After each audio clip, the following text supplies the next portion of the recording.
the LCS parking lot.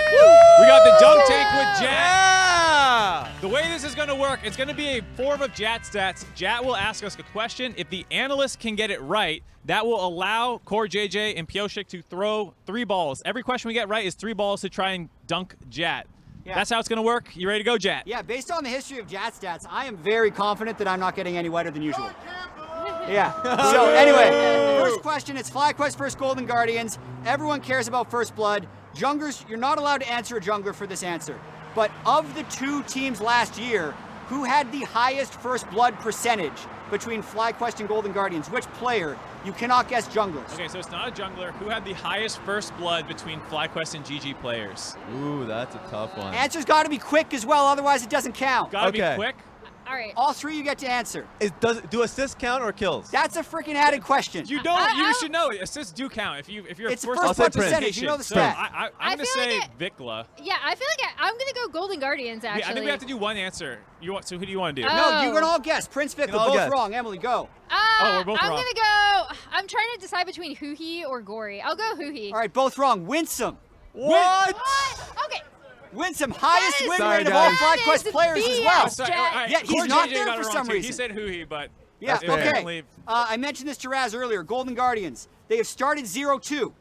This has happened 6 of their 12 LCS splits. What is their worst start ever? 0 what? 0 what? What was their biggest loss streak to start a season? Ooh. 6? I'm thinking 7. You think 7? Was it 7? No, maybe 6. I'll go. Well, we can split. Put your guesses in. Put your guesses in. All right, 0-6. 5? Yes, 6? 5. Emily? I'll go high. 7. What do you guys think? 4? 4? Emily got it. It's 7. Yes! Yeah. You You got to throw. You got throws. I'll get you a ball after.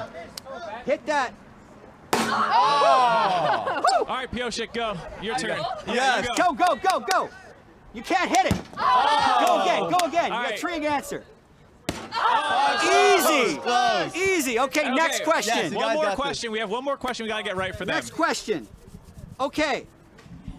Prince had 101 kills in spring across 19 games. Okay. How many kills does Prince have in 2 games total? 2 games total so far. This year. They got no kills in their first game, I know. Yeah. How many kills did they get last game? I don't even remember. You guys know? How many kills did FlyQuest get last game? First is 0, I know for sure. I think I bet Prince has 0 kills. I feel like what are the guesses? I'm gonna say 0 kills. I'm 1. It is 0. Mark is correct. Wow. Got 3 more. All right. Oh no. Harder. Go. Pioshik, you're up. Yes. Yeah, you get go. Okay. You got this. I have faith. I believe in you. Last one. Point blank. Just one more. It's a kindred mark. Just press it. There we go. Just press it. Push it. Just run up. Just press it. Just press it. Final question. If you answer this correctly, you can push it. Okay. Pioshik, how do you spell Prince? Prince? P-R-I-E-N. Oh! We didn't have the microphone. Okay, he didn't have the microphone. P-R-I-N-C-E.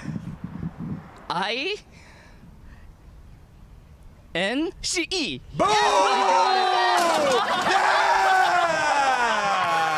Get his ass! We finally got Jatt at least. That's going to do it for this segment right here. We're going to hear a little reminder of the last time that Golden Guardians played against FlyQuest with Anero and Avli. Take a listen. I don't see it. Split him up! Split him up! No! Let's go! Get Avli! That's my boys! Get FlyQuest! Yeah! I love you, Eric! Eric Ritchie! Eric Ritchie saw his boy get punted into Zimbabwe and said, let me get in, bye, with the Malphite ulti. Oh my God. Eric Ritchie is Timothy Chalamet, y'all. Oh my goodness. In Narrow, I love that pop-off. That is one of the best clips. It's so good. The dopamine just surges in every single part of your brain when you watch that clip in that moment. Yeah, that was amazing. Okay. Well, we got FlyQuest Golden Guardians coming up. So on the flip side, in our first match, it was 2 teams with a 2-0 start. And this time, it's a 0-2 start, which is Yeah. Especially for the teams that are starting 0-2, it's super unexpected, right? Yeah. A lot of the results have been very unexpected. We've had a lot of one-sided games so far in the LCS. I think teams feel like they're kind of getting their bearings a bit. Maybe just not really feeling as comfortable. Had a bit of a longer break than they were expecting, and so on. We have to see these teams kind of get back to their winning ways, because this is our second and third place team from last split. Aphelios definitely wanting FlyQuest to get a dub. I don't think that Nick Smith cares if they win today. And Nero is chilling, man. It's the vibes from the opening spring split videos. Like, we don't care if you guys, we're going to get the dubs when we need them. FlyQuest and Golden Guardians for the draft start.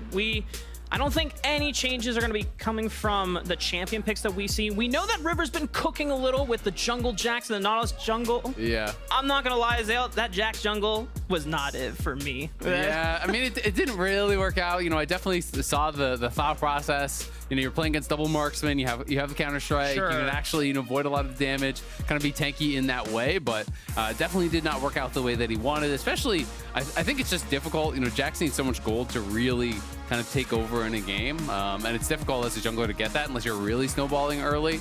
And enchanters just make Jax's life pretty difficult, right? And especially if you don't have a lot of items, you don't have a lot of CDR. Yeah. It's like you get peeled one time, you're not really getting back to your target. So was difficult. I think some of the other picks, definitely can work.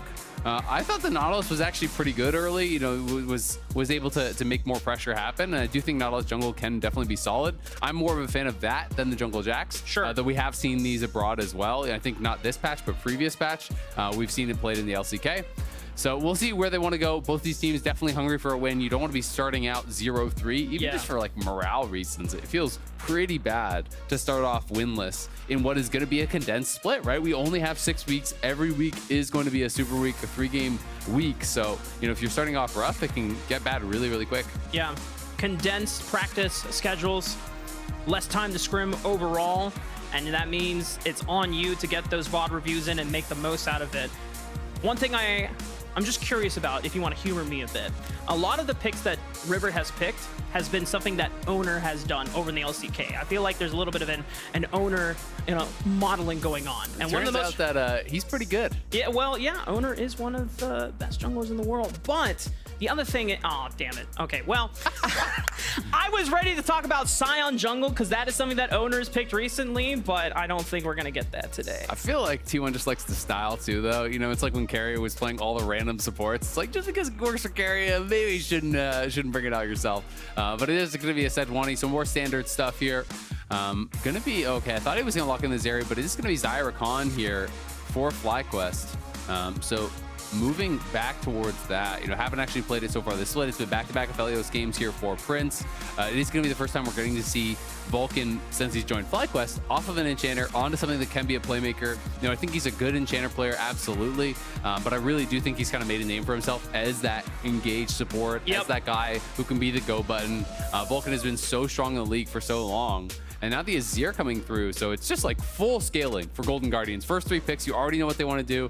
Aphelios, Azir, Sejuani, you're just going late, right? I do think that you can just focus on support bans now. You can ban out Lulu, you can ban out some of these kind of common pairings alongside the Aphelios, and really try to limit, those pairings for Stixxay, because Aphelios, without some of that defensive utility, can sometimes struggle. If you ban out things, I like the Lulu, and the Thresh is an old pairing as well, but maybe not going to be concerned about it. The other thing for no one Golden... expects the banana. The deadliest banana is the most lethal. For Golden Guardians, looking to diminish the jungle pool as Sejuani is already locked in for River. Wukong, great initiation, has gone off the table. Maokai would be another one to consider because this is one of those matchups where Sejuani can skirmish early, but it's not so much in your face wanting to invade a lot. The Kindred making its way through all of these picks is going to be taken off the table. But FlyQuest are going to need some tank, some initiation other than the Rakan and the Annie. I mean, it can just be impact, right? And I think because it was an AP AP mid laner getting locked in on the Annie. Golden Guardians are saying they're going to look for AD jungle pairings. Let's ban out some of the premier AD junglers right now. So Wukong, as well as the Kindred, getting taken away makes a lot of sense.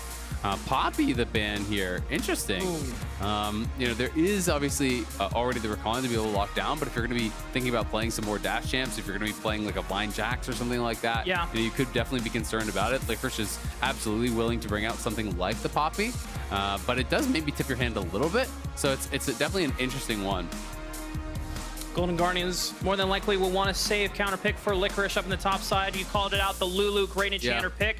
And you already have the Sejuani to face check pushes for you, so you can just all in on giving extra movement speed to your carries. Yeah, I mean, it is really, really interesting. Okay, that's a good sign. Nice. It is really interesting that the Lulu got through, right? Because it feels like such an obvious pick, but maybe they feel like, hey, you know, even by banning out that Lulu, we're not going to knock them down the tier list enough for it to matter. So we'll see where they are going to go. So Viego coming through, Viego and Gragas. So a couple more champions, you know, with those dashes that could be affected by the Poppy.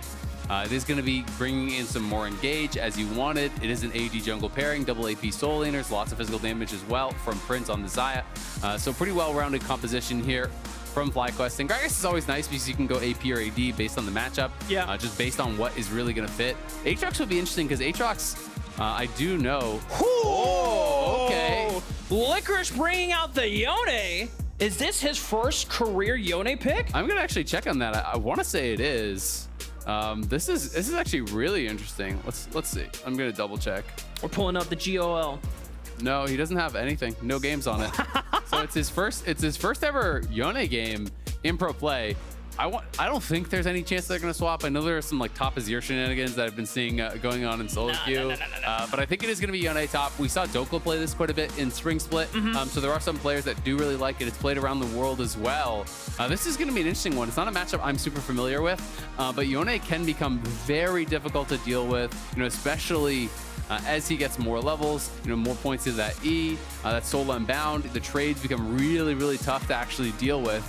And you can, if you time the snapback on the E really well, immune things like the body slam stun and the Gragas ulti and all these different things. So there's a lot of outplay potential. And it's a pick that scales like full infinite, right? It's not like a Yasuo where it does just kind of spike on 2 items. This is a champion that scales incredibly well, has mixed damage, really strong in the side lane, really strong in the 5v5 as well. So gonna be interesting, but I will say, tough to play into Xayah, you know, because Xayah is one of those champions that can absorb the dive, I think, you know, kind of better than a lot of others. So will be more difficult to really get in on him, but definitely a lot of people you can look to attack. And if they can force out the Xayah ulti early, then, you know, definitely able to dive backline and try to threaten him. And on the flip side for FlyQuest, I know we kind of overlooked it a little bit, but it's this Viego pickup for Spica. It's definitely a change of pace. We know he went for the Rek'Sai yesterday, looking for that early game pressure. It didn't really work out in their favor. And in the game before that, I think he went for the Maokai. Okay, yep. And so this changes things up a bit for FlyQuest and how they want to play the game, because Viego, he can skirmish, he can look for ganks early. They're not as strong as other junglers in comparison, but it's all about resets. And if you have the burst, which he has plenty of full supply from both of the solo laners, you can turn the tides of a battle really quickly. Absolutely, and I do like that point, because I always think when you're going to play Viego, it's all about getting that first kill, as you're saying. So pairing it with Annie, and it's going to be AP Gragas as well. So you have a lot of upfront damage, you know, even Ignite here on Vulcan on this Rakan. So, you know, if you have that really explosive engage, you can 100 to 0 someone, you know, like Stixxay or Gori, you know, try to get that first reset, start picking up the souls. That's where Viego can really go crazy. So will be interesting to see if FlyQuest can make that happen. A lot of play around these side lane brushes. Brush control so important here, you know, when you are playing in these kind of like melee versus range matchups. Yes, I know it's kind of like technically Rakan has some range, but you're effectively like a melee champion. You have such low range. Yep. You can't really trade besides just with those Qs onto Huhi. So you have to be careful about that. And Huhi's going to be starting Sweeper as a result, wants to clear out those wards, and we'll see if they can actually play for the push and try to deny that faster level 2 from Vulcan. Nice sidestep from Huhi on that Q. And so far, in both of the junglers' mindsets, they're on the top side of the map. They're going to be matching clears for the most part. We'll see if Spica wants to differentiate from the path, and instead of going for a full clear, look to get an early summoner spell down off of the bot lane or even the mid lane if he wants to affect it. I imagine that with Annie a point-and-click stun, you can at least try to get Gori's flash in the early game. Yeah, we'll see if he's going to be able to look to do that. Up on top side, Licorice is having full control of that wave, does have the push. You stack up those Qs, it can become really difficult to actually walk up the wave at all. Huhi's just going in really aggressive. Ignite is burned by Vulcan, who he's burning down. The flash from Vulcan! He's got words to say after the first 2 games of this week. That's first blood for FlyQuest. Yeah, and that one, they made it look really easy. Huhi was just getting super aggressive, just kind of popped his heel and walked in there for a trade. But it didn't look like Stixxay was able to hit at the same time as he was going forward. And if they're both hitting you, it doesn't matter if you're winning that 1v1 trade, it's going to go so bad. And I think Huhi realizes his mistake and decides, all right, I'm probably just going to die. I'm just going to save the flash till next time, because he just got super aggressive. Like, Stixxay is back still hitting the wave, and you're face checking a brush, so you know that they're both in. I think his heal may have come out after the ignite there. I couldn't quite tell. Yeah. May have been a split second after it, in which case it's going to go even worse. But River now back to the bottom side. Gonna get explosive, but Spica is here for the counter gank, and River's been cut off. Gonna look to use Q though. Oh, he already used Arctic Assault. Yeah. Okay, well, Spica can't get in range unless he wants to burn Flash, and at that point, River would just trade Flash for Flash. Huhi's still trailing, and Gori doesn't have mid lane push quite yet. VicLa is loaded up on the stun. Gori has to play carefully. He's not working with as much mana as VicLa has. Yeah, I mean, River is just being way too aggressive here. Forced to flash over. Spica thinking about a flash over the wall, but doesn't have the Spectrum Maw quite on deck yet. River's forced to back, and Stixxay, does he have the burn to flash? Yes, he does. God. This is a great opener for Fly, but yeah, this is bad for Golden Guardians. I mean, Golden Guardians are playing with fire, just absolutely just walking up kind of like one by one, into this river and messing with FlyQuest. And FlyQuest are telling them in no uncertain terms, this is our river. You guys already lost that scrap earlier. So River has to use his flash, Stixxay has to use his flash. They do at least get the flash off of VicLa, who was a trade of flashes with River, but a really good start here from FlyQuest. Again, Licorice up on this top side, using that soul inbound, going to be looking to get those trades, just constantly stacking up those Qs, threatening onto the Gragas, trying to get these quick trades and then snap back. But Spica is going to have a really nice start. He gets double scuttle, he's doing a full 6 camp clear, and River is going to be pretty behind as a result, plus down a summoner. And if VicLa is able to maintain push alongside Prince and Vulcan, you can, on the next rotation of bot side camps, look for an invade, push River out, and continue this snowball coming from the jungle. And VicLa should be okay. Oh, I was wrong! Yeah, he really overextended, actually just trying to shove in that wave, and Gori was just chipping away at him time and time again, and Gori had the perfect read that he could actually kill him there, because I was with you. I wasn't sure that he was going to have enough damage. I thought for sure he was just going to be able to push him out of the wave, but not quite have enough to kill him. But in that case, he had just enough. VicLa just stepping forward, wasn't using any of his spells to actually trade with Gori. He was just trying to hard shove the wave, reset it, and does get punished for that missing flash. And now Licorice here does have the advantage because Impact is out of mana. So Impact is going to have to go back to base, but the wave is going to be coming back towards him. So I don't think he's going to be too worried. Licorice does have 6. Oh, okay, didn't want to commit, didn't quite actually connect. Thought more might have happened if he actually committed with that Q3. If he connected with it, could potentially look for the ulti follow because he does have the level 6 advantage right now. Yeah. Impact's got to be careful, but because he didn't get a chance to recall, he now has to stay for this huge wave that is stacked up. Spica's looping around on the bottom side of the map. He knows that Stixxay does not have flash from before. Still is working with the cleanse, so he could cleanse at least the Spectral Maw route, but not the knockup necessarily from Vulcan. Is that a spectator bug? Because it still has the eyes on his head, like he's spotted from Vision Plant, and it was showing that the whole time. I think that's just a visual bug. It's something weird going on there, unless that's like a skin thing. But, probably. Spica's just going to look for Stixxay. He's walking right up to him. River pressures Prince at first, but then they get the knockup down to River, but he's quite tanky, so he's able to brute force a lot of this. Prince is forced to flash, and Gori has the inside track. He's going to look for it. He still has flash to work with. It's a teleport forced out, but Huhi gets revenge for earlier. Prince cleans up Huhi on the back end of it. FlyQuest and Golden Guardians throwing blow for blow as the explosive cast flash onto Stixxay. No flash, no summoner spells. The cleanse is used, but he gets dunked over the head by Impact. Can Gori go? He still has flash ulti. He could look for this. Prince is really low. Oh, he's getting cut by the minions, and River's trying to look for it. He flashes forward, catches Prince out. They finally find the kill. Huge shutdown for Gori, but here comes the resets, and now Spica's the Sejuani. He's running the Battleborn. They clean up Golden Guardians. It's an absolute scrap in the bot lane, a bloodbath. Both teams getting kills back and forth there, but again, FlyQuest coming out on top. getting more at the end of the day here. But it has to be said, a lot was gained by Licorice because he did not actually TP down to this. Impact did, and that netted them some kills, but he got 2 plates and denied multiple waves. So despite the fight going the way of FlyQuest on this bottom side, Licorice gets a lot in that 1v1. So we can watch this one more time.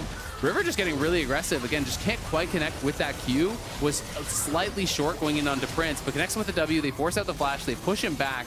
And Gori's coming down. He has the ulti, he has the flash, but when the TP comes in as a response, Huhi just full commits. He does actually finish off the enemy support, but he gives up his life for this.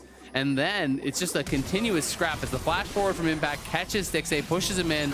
Both of those Golden Guardians members that were around come back, and we're back to live. We're back to watching Golden Guardians bot lane die again. As VicLa on the roam just has him served up, has the flash. I guess they had no idea that he was coming down, and he gets an easy double. This is bloody, but I love it, Azael. Everyone is just being super scrappy, and Prince, I don't know how that happened. I guess they were disrespecting the all-in from Licorice's Yone. Yeah, I mean, it must have been the ulti from River, I guess, right? You know, potentially just not seeing it. I'm not sure which one actually got fired out first. But Prince is 6, I believe. Yeah, the ulti is lit up, so he did have the ulti available. Maybe just didn't see the initial engage, and then some good CC layering could come through from Golden Guardians to actually finish him off. But we're 11 kills, 8 minutes in. This is a banger so far. Both teams just scrapping it up.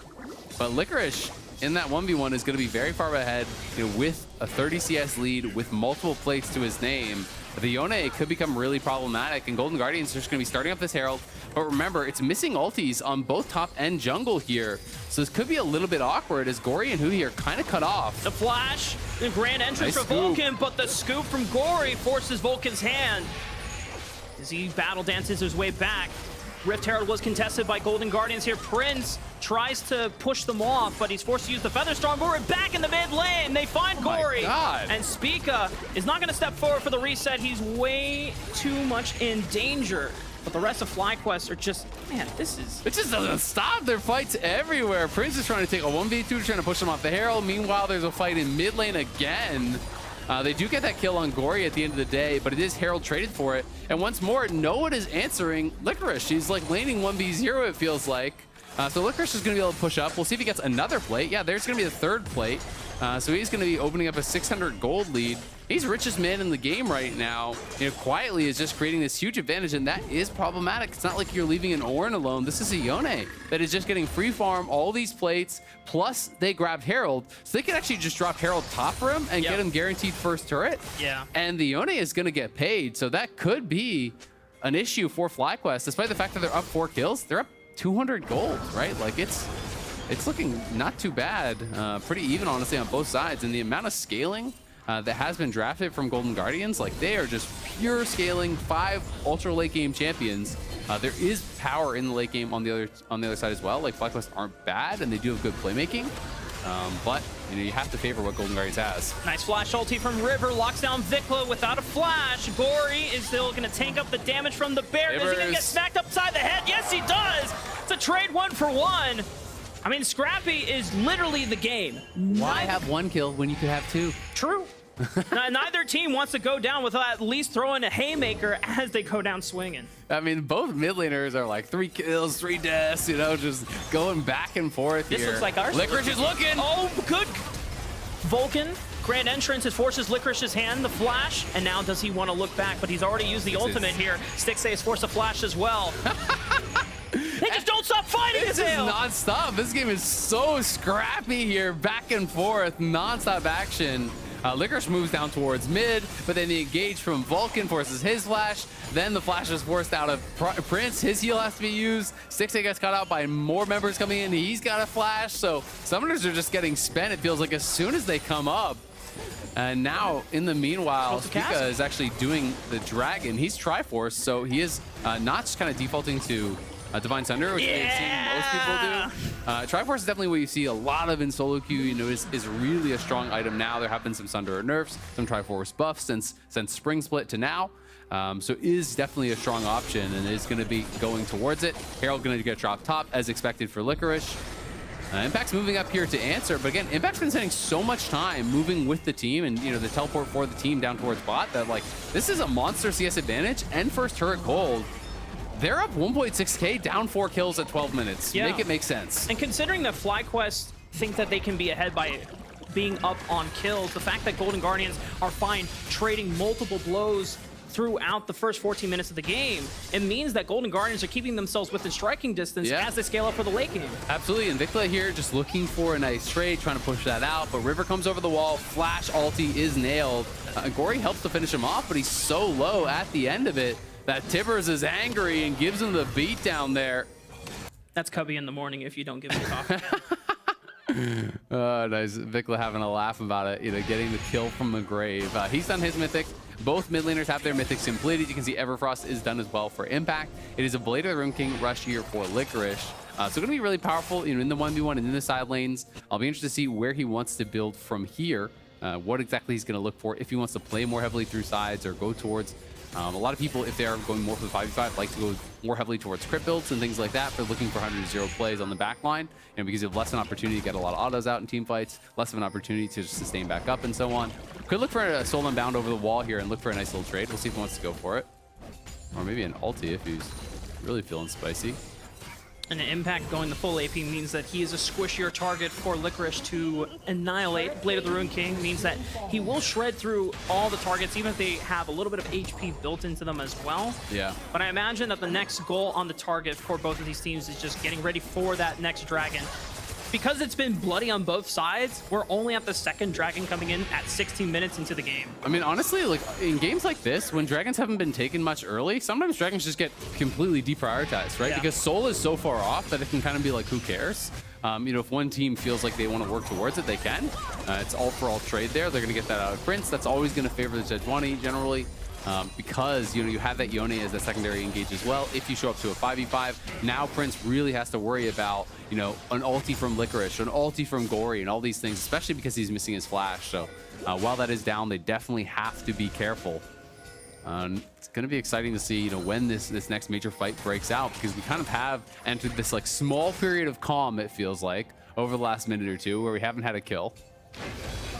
Just as we say that? Oh, okay. Thought Gori was ready to make you eat your words there. It's like, you want to fight? I'll give you some action, bro. Now, Spica hovering on the bottom side of the map, making sure that VicLa can get this wave pushed in. Yeah, I mean, they know that they're a little bit vulnerable here when you're pushing up on the Annie, especially if you've already been chunked down a bit. It can be difficult, and especially against these Ludens type builds. The Q poke is actually pretty annoying. Nice combo there onto Licorice. May force out the ulti defensively. We'll see. But he's getting in front of him, so he can't use the ulti here. Fate Seal connects, but because it's interrupted by Vulcan, Licorice still has nowhere to run, and the Soul Unbound is going to mean that he is forced to tether right on back. He's trading some damage back. And it looks like Impact is low enough that he does not want to risk going for the trade. Yeah, they can't commit. They know the W is actually back up there for Licorice. So if you give him that 2-man W, if he's able to get that a final bit of damage, Impact doesn't have any more spells. Vulcan already spent ulti, spent the ignite. So Licorice doing a good job of absorbing that pressure. It is a move up towards topside to try to deal with him. Not able to do so.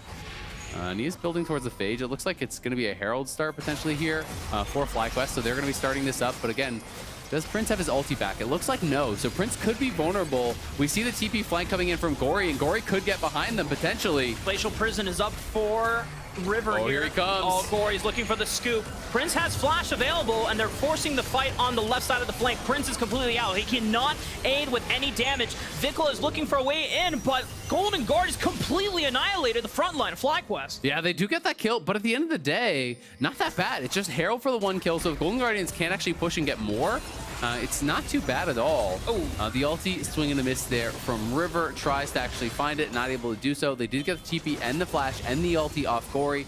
River moving down into the spot side to try to grab the scuttle, potentially set up for a dragon play of their own.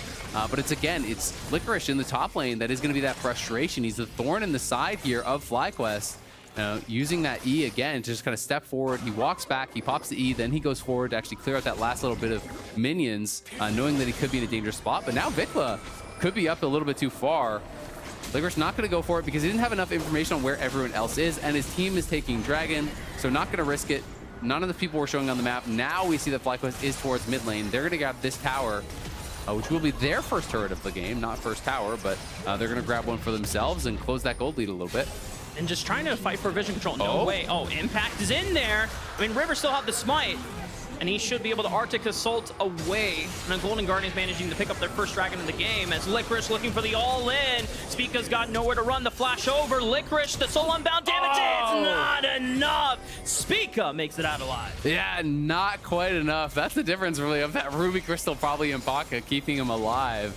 And Licorice, you know, not able to get that final little bit of damage in. When he flashed over the wall, you could tell he didn't exactly know which way he had gone, and Spica was able to create enough space to just barely survive.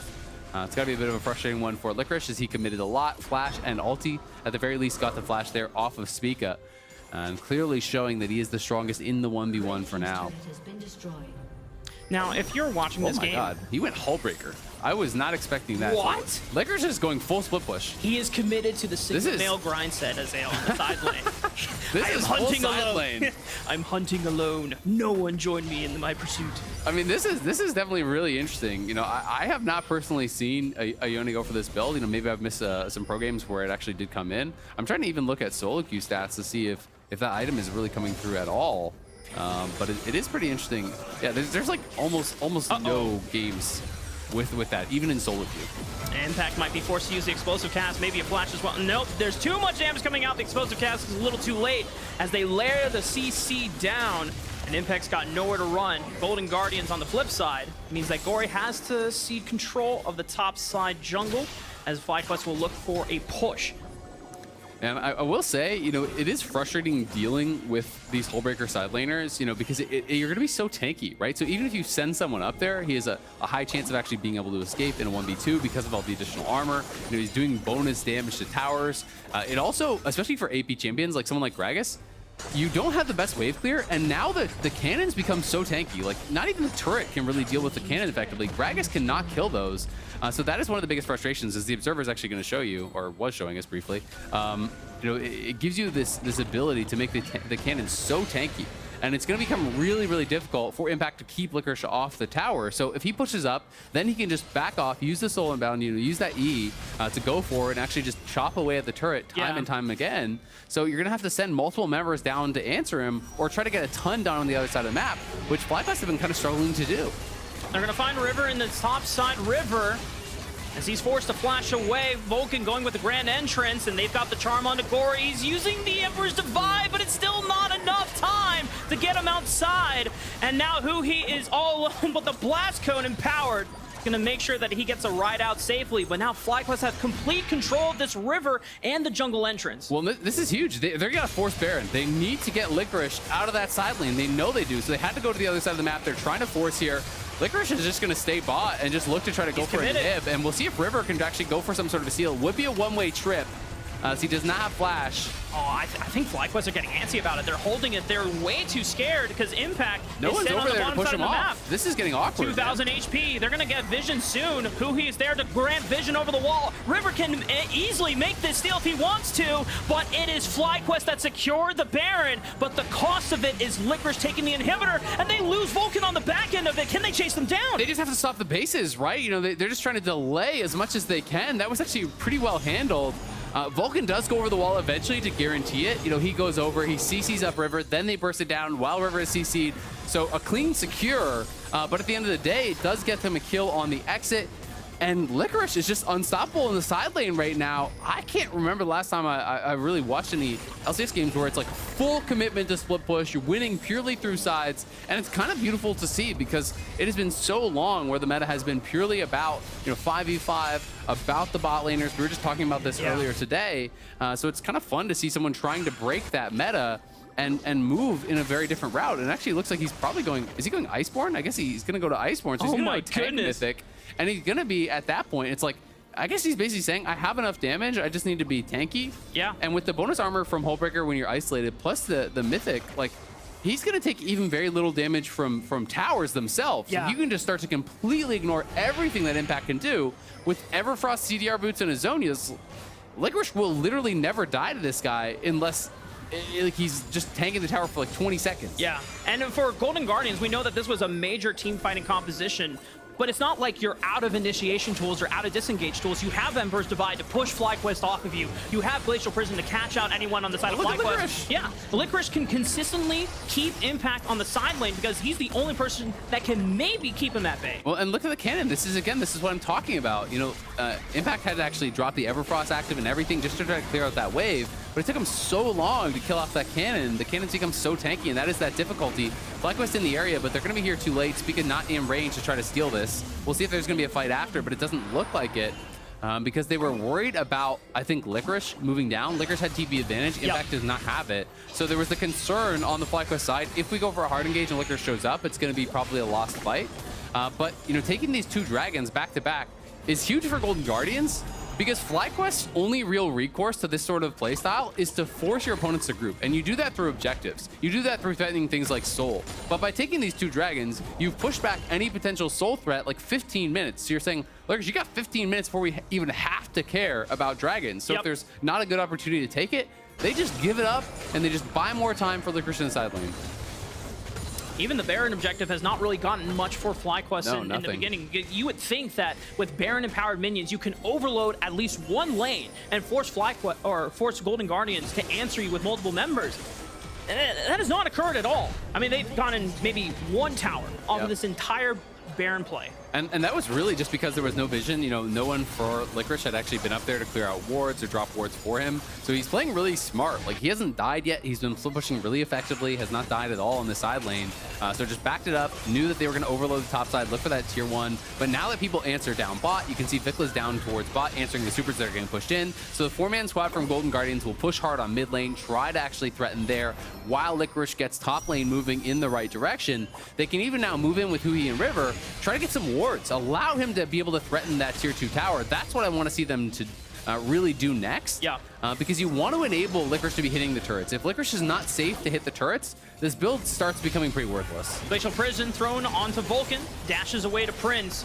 The minion wave might be enough to take out this mid turret. They want to look for Gori. Gori's caught off here, and he's running over to the side of Licorice. Maybe they can regroup and then pincer maneuver, but Gori's got nowhere else to run. He's already expended the flash, and it looks like FlyQuest are able to catch up to him, but there's no neutral objectives to take. So yeah, it's a summoner spelled off of Gori, but for Golden Guardians, they don't lose much off and that's TP advantage now for Licorice again, right? So there's double TP down for FlyQuest, so this is going to make things pretty difficult for them in the next couple minutes.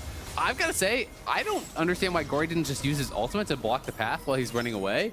It is a small corridor there. You know, maybe he was trying to like time it a little bit differently, but Spica had already used his ult. You know, Flash and stuff had already been committed from Impact. I feel like if you just drop your ulti and then just continue walking up towards Licorice, you're probably out for free. Sure. But, you know, for whatever reason, did decide to hold on to it. Either way, as you say, it's a lot committed for one kill that really amounts to nothing here. It's kind of funny to say, but it almost feels like a Golden Guardians favored play because of the way that they're playing. Licorice is now going to go down towards bot. And again, you're now in this awkward spot where it's like, who answers him? No one has TP, and you can't play on the other side of the map because he could TP and join. Yeah, and the way that it syncs up, There's the Iceborne. The bottom inhibitor is going to respawn again just in time for Baron to be spawning, which is where Golden Guardians is going to be pressuring for this play again against FlyQuest, and Licorice is going to be threatening the inhibitor, if not more, if Impact cannot hold his own against Licorice at this point in the game. And it has to remind us about what Licorice's trajectory coming from Spring, where there was a point where a lot of people are asking, man, Golden Guardians is a pretty good team if they had a real top laner. But then Licorice silenced the haters, silenced the doubters, started playing a lot of his own picks, and he even wowed a lot of the international competition at MSI. Absolutely. I mean, he was great at MSI. You know, he really did impress in playoffs, and he's playing very intelligently through these side lanes. He has had them kind of downloaded. I'm not going to lie. He knows when the pressure is coming every single time. So it's Gori on the other side pushing it out. He's going towards a Wit's End as well. So continuing with his very tanky build. He knows it's going to be AP soul laners that are answering him, right? It's either got to be Impact or it's got to be VicLa. Those are the only people that can really come and answer him in a 1v1. And the Wit's End is going to help him to deal with that, you know, very, very easily. If they send too many members bot, Golden Guardians can do Baron. Yep. You can't forget, this is Aphelios and Azir, some of the fastest Baron takers in the game. So FlyQuest are going to look for an engage. That's really their only recourse. The Golden Guardians have to play safe here until someone answers. This is your time as a 4v4. If Impact dies, this is actually so bad. Yeah, it just might be. The explosive cast goes wide. It only hits Huhi, but it doesn't hit any of the frontline members that were threatening his life. This is like game-endingly bad almost. You know, this could get really, really rough for them because now if you send people down to answer Licorice, they can just do Baron, right? And as soon as Licorice is responded to, he's just going to back off. Like, he is this very tanky build. Again, you can't burst him down. If it's just VicLa, then he's going to be able to push and get the inhib, and you take the Baron. They're going to try to get a dragon out of this, but you know, FlyQuest are really struggling to know what is the correct response to this. And Licorice has just gone such an intelligent build. Everyone is coming down to him on the spot side, but he's just going to kill Spica potentially. Stopwatch is burned by Spica, and it looks like Licorice does go down. None of the FlyQuest members die, but the cost of it is Baron for Golden Guardians, and that's the comfort spot that they were aiming for in the first place. Yeah, Licorice finally going a little bit too far is going to get punished. The stopwatch, you know, keeping Spica alive. Without that, he actually kills Spica and maybe looks a little bit different. But FlyQuest will lose their top lane inhibitor tower. So again, 2 inhibs now are exposed to this Yone who wants to be playing for split push. They are going to grab another dragon, but again, the soul win condition is pushed so far back, and it is a Chemtech soul anyway. So it's a very, very interesting game and a really interesting game state. One of my favorite things about these split push games is how you don't get a lot of time to practice them. So teams have got to be really good on the fly about being able to adapt to the situation. Who should answer? Should you base? Should you engage? Should you look for a 5 bot? Should you go for a hard engage on the 4-man squad? Like, what should you do? Really does get very complicated. And it's really fun to see teams try to problem solve on the fly. So it's going to be a good challenge, I think, for both sides to see who can really come out ahead in this regard. I mean, so far the problem solving has gone over to the Golden Guardians. They've been able to deal with the objective situation that FlyQuest has really threatened them with, and nothing has really gone their way. I mean, the early game was a bunch of scrapping for FlyQuest, but they didn't accelerate the game fast enough, and now we're in the state where Golden Guardians, they're the ones in the driver's seat. I mean, Licorice just got ahead in that 1v1, right? There was a lot of kills, but it was always Licorice getting gold, getting plates up on that top side. And it's so interesting, you know, I'd love to know, like, he clearly cooked up a pretty cool build here. Oh, it looked for the engage. Stixxay is forced to use both of his summoner spells. River is front lining for the rest of the squad. Impact on the flank. Could look for the explosive cask and punch Stixxay forward, but the rest of FlyQuest have to step forward. It's body slam flash. That's the engage. That's the pick on to Stixxay. Can FlyQuest carry this forward? Well, but Licorice teleported. He's gonna cut the wave. He's just cutting the wave. I mean, FlyQuest might be able to pick up another member here in River, but they won't have a minion wave to work with to look for an ending game push. Yeah, not at all. And that was the concern here. So they are able to get a really nice engage. Impact does find that, but again, kind of smart thinking here from Licorice. He doesn't actually decide to commit to the fight. Instead, he just goes and cuts the wave. Now he's going down towards bot. He is going to be spotted. He's got to be careful here. He could be dead.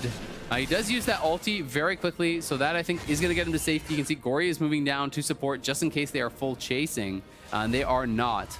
But yeah, really, really interesting game. You know, they do get the catch on Stixxay. Stixxay now no summoners, and it does go down, so could really be vulnerable because Vulcan will have ulti and flash available pretty soon, and Stixxay could be easy picking. So we'll see how they want to play this out. And if FlyQuest can get one of those picks and lead into, you know, a potential objective here. Yeah. But it's still a while before the next one comes. You know, the Baron buff is just about to expire now. Golden Guardians negative 1k on the Baron power play. Not what you really want to see, but it's definitely a weird one.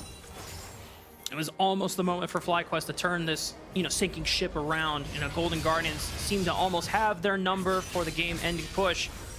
But once again, it's the problem solving that has decisively been made by both teams to answer blow for blow in one of these conditions that are being surprised in being set up by both of these teams. Licorice teleporting in, cutting off that minion wave, and now FlyQuest, they're down summoner spells to make that pick again. I mean, Stixxay's flash is gone, but I don't know if Impact will be able to get in a position like that again to make that play.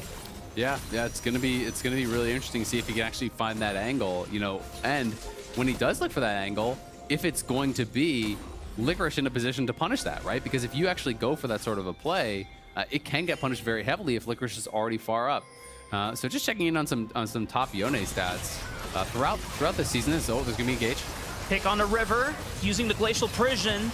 I don't think River's getting out of this one. The jungler's gone for Golden Guardians. I mean, there's not a neutral objective coming up for at They're least gonna a push. minute and 20 seconds, but the push will be the play for FlyQuest. There's not a big front line standing in the way of Golden Guardians' backline. So if FlyQuest want to look for a pick, they can. They can try, but this is the problem, is there's no ult on Vulcan, there's no flash on VicLa or Impact. He used the soul unbound, so he goes, snaps back after the explosive cast. Impact might not be able to get out of this one alive. The flash forward from Licorice. Stasis from Impact, but it's just the inevitable as Licorice takes him out. And now FlyQuest, the panic alarms are being run. Someone has to go answer Everyone's Licorice going in the bot. base. Everyone's going bot. Spica's behind him. Licorice could be in trouble here, absolutely. The Rylai's is actually slowing him down. Licorice is just turning for the fight onto VicLa. I don't know that he's going to get out of this one. He's threatening it. I mean, he's so tanky with the Wit's End, the Iceborne Gauntlet. It's going to take a while for FlyQuest to take him out. He's actually doing a damn good work of just trading it out. Spica is now the Yone, but Golden Guardians have now made the push into the mid lane, so there's nothing that FlyQuest can answer with again. Yeah, and at the end of the day, it is that 1-for-1, but FlyQuest are going to have their top laner up a lot faster. Dragon is going to be up before Licorice has respawned, so they should be able to move towards Soul Point. And because Licorice has no TP, there is the ability for them to grab the Dragon, then try to get some wards around Baron, you know, try to set up for these objectives, try to set up for these threatening plays. But you can see how strong Licorice is, you know, get the 1v1 kill on Impact. And even in that like 1v3, 1v4 type play, whatever you want to call it, because Prince was moving down, almost gets killed. But, you know, I was trying to check if this was something that was, you know, played by someone else and he was copying the build. So I was looking through, there's only been 2 top Yone games this entire season around the world. And neither of them were going for any sort of a build like this at all. And they weren't even in the tier 1 leagues, as long as the stats I'm looking at are correct. It was the Gale Force games. So he has cooked up something that is completely different from what I have seen. And it seems like it is of his own invention. So definitely would love to hear from him on, like, was this pre-planned going into this game? Did he get in the game and get ahead and say, we can't 5v5? Vulcan looking for the engage, though. Oh, but it's narrowly avoided by Gori, just slinking over the wall with the shuffle, and Licorice is teleporting into the mid lane. Do we just get a 5-on-5 brawl to end the game? Licorice looking for the soul unbound, has the fate sealed, but no one is in range for the knockup. Yeah, you know, does have the ability to still 5v5, of course, but he's not really built for it. You know, with that Hullbreaker, you're obviously losing a lot of stats when you are grouped up. They may just think that they can win 5v5 anyway, though, because you do still have Aphelios, Azir, and Lulu, right? So 5v5 not bad, but VicLa's coming. He's looking, he finds Huhi, he blows him up! That's one never gone for Golden Guardians. Glacial Prison stops Prince in his tracks, cuts the damage down to size. Gori is in trouble, but he pops the zone. The damage from Stixxay! Moonlight Vigil is the one that silences FlyQuest down on the ground, but Spica, he's resetting. He's the Azir. He's looking for one more into Stixxay. Another auto attack. Spica's got the resets, but he's the squishy Aphelios. He can't survive against Licorice and River. That's the full ace. Could it be the game? Yeah, I think it can. We'll have to see. There's 35 seconds here. They only have 2 members alive, so they're going to start to pull back. It looks like they're going to try to maybe just take some jungle camps and push in as well. I see deciding that I think they're trying to calculate, do I even add more damage than not being by you for the Hullbreaker? You know, like, is it even worth me doing this? Should I start something else up? You know, maybe he's going to go start up the Baron while you finish off the inhib, then go back to the Baron. At the end of the day, it looks like it's just going to be the tier 2. Then they're going to go back. Maybe a little bit of split comms, you know, trying to figure out exactly what they should go for here. But this was a really scrappy fight. VicLa coming in from the side, but it is a one-shot onto Huhi, but he doesn't get any damage onto the carries. And then you can see Impact here, you know, flash, body slam, hits the ulti over on a Gori, but Gori has a stopwatch to buy time, and then Stixxay just shreds FlyQuest with the Infernum ulti. Gori with his dying breath scoops Prince back into the team. And then Spica here trying to have some heroics with the resets, but you're just not going to survive getting into an 80 carries body on top of a Yone. It ain't happening. So it is the Baron going the way of FlyQuest, or excuse me, of Golden Guardians. And now FlyQuest definitely going to be in some trouble because this time the Baron buff is actually on Licorice. Last time it was not there. You can see how much damage Aphelios got out. Stixxay really blasted him with that Infernum ulti. I'm actually curious here because it shows that Spica's GA didn't pop during that fight. Might have been slightly on cooldown. Okay. I'm not sure. I mean, I didn't actually see. I assume that if it was a bug, he would have paused. But it looks like it's up now either way. Yeah, Spica is engaging onto River. He has Vulcan in his back pocket. River's a tanky guy. I don't think you're taking him out anytime soon. Vulcan also popped the quickness, but didn't find the charm. Moonlight Vigil gets some damage down. And this is the desperation kind of kicking in because Licorice is in the side lane. They know they can't answer him, but he's coming to look for the flank here. Oh, they should know. FlyQuest, they saw the has the ulti. Oh, looking for the fade seal. That's right into the back line. Does the damage fall off? Explosive cast.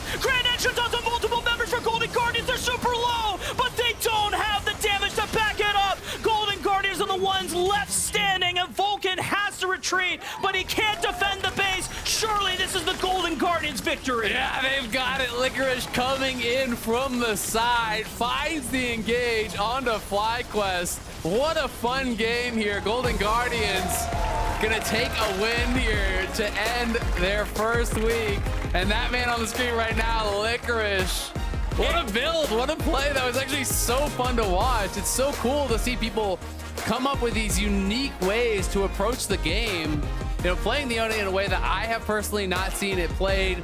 Hullbreaker, going for the Iceborne Gauntlet, you know, going for this really kind of side lane focused build and putting on so much pressure. Really, I think forcing FlyQuest's hand in a lot of ways, forcing to look for these engages that weren't really properly set up because they knew if they just hang around in mid lane, they're going to lose too much through the sides. And that is really what kind of pushed them to keep going for these engages. And then Licorice, you know, just deciding in these last couple fights that it was time to group. It was time to actually look for the 5v5, that is where they were going to win. What is he writing?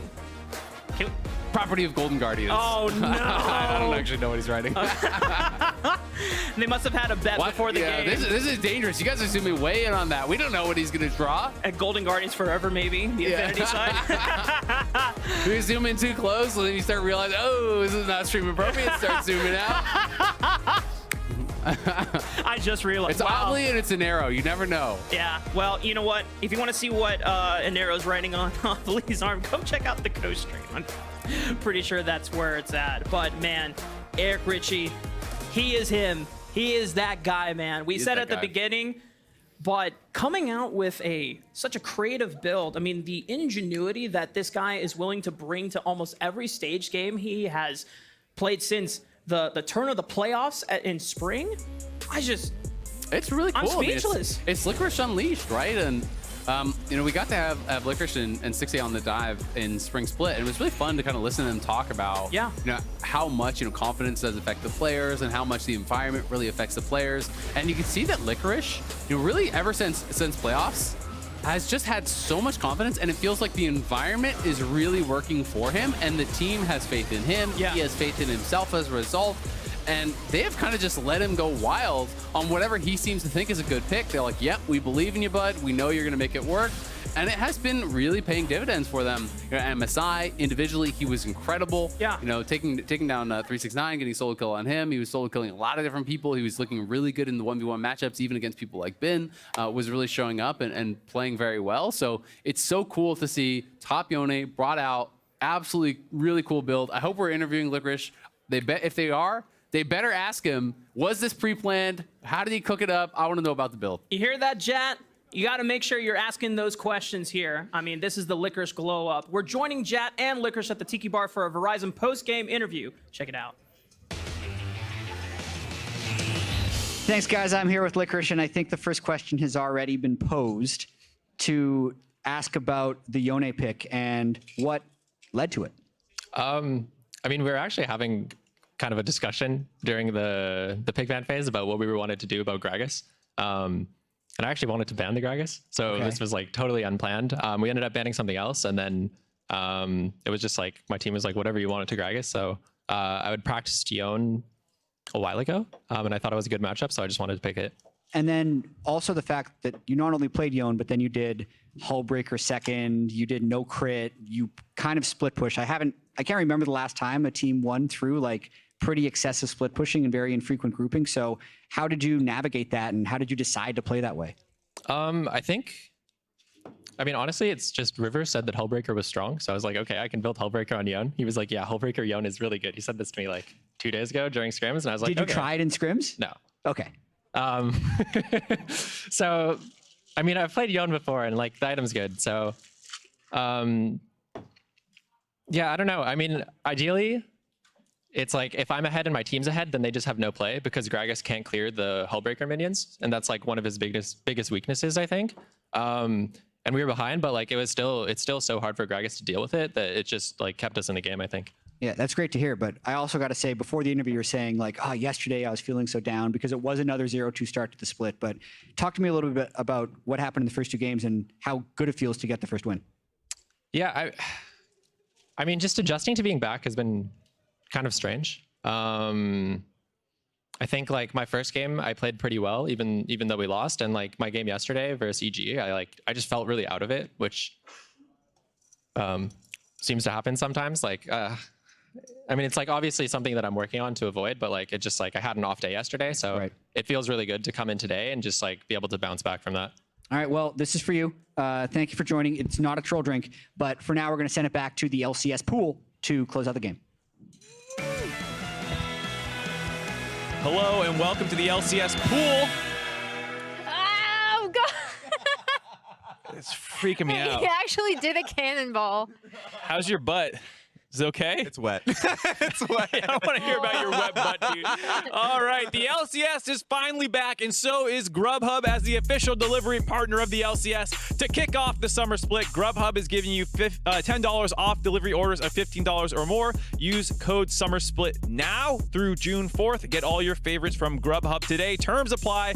Licorice technically delivered the win, but let's be honest, it was Hullbreaker. Yeah, so let's watch him clear some turrets. Actually, he did, as you probably heard, just go into this during the interview. The most important thing for me from Golden Guardians, outside of Licorice's reasoning that he knows Gragas can't clear the Hullbreaker minions and they had initially wanted to ban the Gragas, is that the way they set up a lot of this split push pressure was really good. So even if it felt like Fly was winning on another side of the map, they were still able to take something out. Yes. I was actually, it was interesting to see just from a gold lead, just watching the gold lead from FlyQuest diminish to nothing because he was constantly pulling Gragas to sides. And every time FlyQuest wanted to look for a play, just wasn't happening. So good on him. Big win. Bit of a non-believer in terms of like the progression of the build, but they could not kill him. They did once. Yep, Licorice split pushing his way to victory for the first win for the side of Golden Guardians. EG and Dignitas is next, but first, some behind the scenes of how Samsung SSD powers the LCS. The durable T7 Shield portable SSD made the trip to the beach with the LCS photo shoot team a breeze.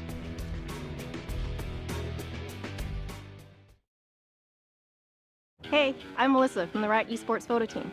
We shoot thousands of photos on any given day, so having a reliable storage device is super important to us. That's why we love the Samsung T7 Shield portable SSD. On a shoot like today, we start sorting and editing right away. With T7 Shield, we can seamlessly transfer massive files in seconds. These drives are also water resistant, dust resistant, and drop resistant, which means we can work anywhere, and we don't have to worry about losing files.